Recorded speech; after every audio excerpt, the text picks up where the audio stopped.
বিসমিল্লাহির রহমানির রহিম। শুরু করছি। সংগ্রামী উপস্থিতি, আজকে ভাষা নেই, তিনি অ্যাডভোকেট শামসুর রহমান শিমুল বিশ্বাস এবার আপনাদের মাঝে বক্তব্য রাখবেন। আসসালামু আলাইকুম। সম্মানিত সভাপতি সহ তারা এই আজকের এই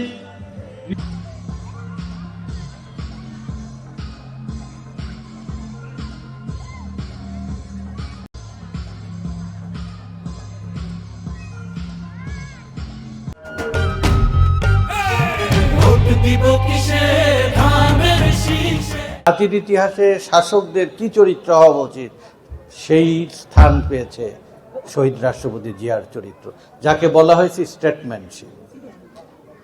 খালেদা জিয়া বাংলাদেশের নয়, দুনিয়ার এই রাজনৈতিক ইতিহাসে মায়ের আসনে বসেছেন, সম্রাজ্ঞীর আসনে বসেছেন।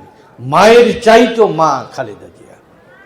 বাংলাদেশের সবাই খালেদা জিয়াকে মা ভাবতে স্বাচ্ছন্দ্য বোধ করে, মা বলতে তারা নিশ্চিত বোধ করে। তারেক রহমানের শুধু মা না, খালেদা জিয়া মরণে প্রমাণ করে গেছে বাংলাদেশের সব মানুষেরই মা খালেদা জিয়া। খালেদা জিয়া এবং শহীদ রাষ্ট্রপতির জিয়ার সন্তান 17 বছরে প্রবাসে থেকে কেমন বাংলাদেশ মানুষ চায়, যে বাংলাদেশে অপমান, অসম্মান, ক্ষুধা, দারিদ্রতা, অনাচার, অবিচারকে জাদুঘরে বন্দি করে এক নিরাপদ বাংলাদেশ মানুষ চায়।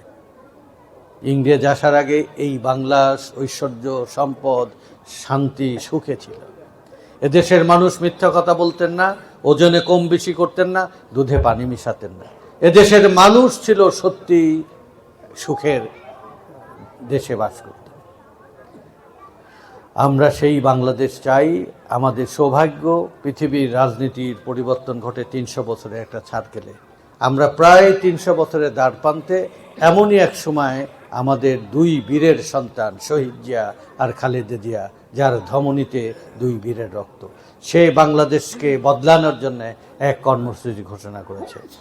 যদি 12 তারিখে সূর্যোদয়ে তারেক রহমানের দল তারেক রহমানকে নির্বাচিত করতে পারি, বাংলাদেশে 1 বছরের মধ্যে না আমাদের বোন এবং যুবক ভাইদের 1 কোটি মানুষের চাকরির গ্যারান্টি দিয়েছে।